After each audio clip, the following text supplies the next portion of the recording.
اس کہانی کی شروعات ہوتی ہے ساؤتھ کوریا کے ایک بڑے شہر سیول سے۔ سیول ساؤتھ کوریا کا سب سے بڑا شہر ہے۔ اس شہر میں بہت بڑا بزنس مین تھا۔ اس بزنس مین کے گھر کوئی اولاد نہیں ہو رہی تھی۔ ان کی شادی کو کافی سال ہو گئے تھے لیکن ان کے گھر کوئی اولاد نہیں ہو رہی تھی۔ پھر ایک دن ان کے گھر ایک بیٹی ہوئی۔ وہ بہت خوش تھے۔ انہوں نے اس کا نام لیسا رکھا۔ کیونکہ ان کے گھر کافی سالوں بعد اولاد ہوئی تھی اس لیے وہ بہت خوش تھے۔ وہ اس کا بہت خیال رکھتے تھے۔ وہ لیسا کی ہر بات مانتے تھے۔ وہ جو کہتی تھی اس کو وہ لا کر دیتے تھے۔ اسی طرح لیسا بڑی ہوتی گئی اور اب وہ اسکول جانا شروع ہو گئی تھی۔ لیسا کو ایڈونچرز کرنا بہت پسند تھے۔ ایک دن اسکول سے آتے وقت اس کو ایک بٹر فلائی نظر آئی اور وہ اس بٹر فلائی کا پیچھا کرنے لگی۔ بٹر فلائی کا پیچھا کرتے کرتے وہ ایک جنگل میں جا پہنچی۔ وہ اس جنگل میں پہنچی تو وہ رونے کے بجائے خوش ہو گئی کیونکہ اس کو ایڈونچرز پسند تھے۔ وہ جنگل میں ادھر ادھر پھر ہی رہی تھی کہ ایک بھیڑیا جھاڑیوں سے نکل کر آیا اور پھر اس بھیڑیے کا پورا گروپ نکل آیا اور وہ لیسا کو خوفناک نظروں سے دیکھ رہے تھے۔ لیسا وہاں سے بھاگنے لگی۔ بھاگتے بھاگتے وہ ایک غار میں چھپ گئی لیکن ایک بھیڑیے کو پتہ چل گیا اور وہ بھی اس میں پہنچ گیا۔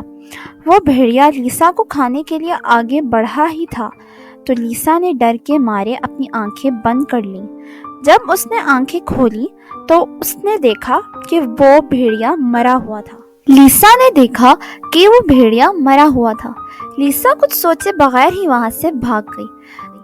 جب وہ گھر پہنچی تو اس نے سوچا کہ آخر کس نے اس کی جان بچائی۔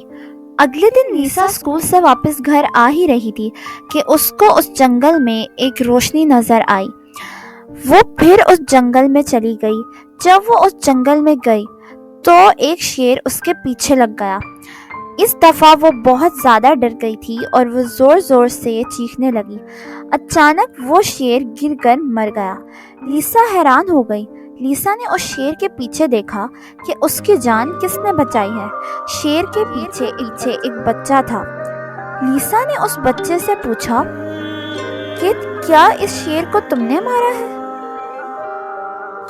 جب لیسا نے اس بچے سے پوچھا کیا اس شیر کو تم نے مارا ہے تو اس بچے نے کہا ہاں اس کو میں نے ہی مارا ہے۔ لیسا نے کہا تو کل جو بھیڑیا میرے پیچھے لگ گیا تھا اس کو بھی تم نے ہی مارا تھا؟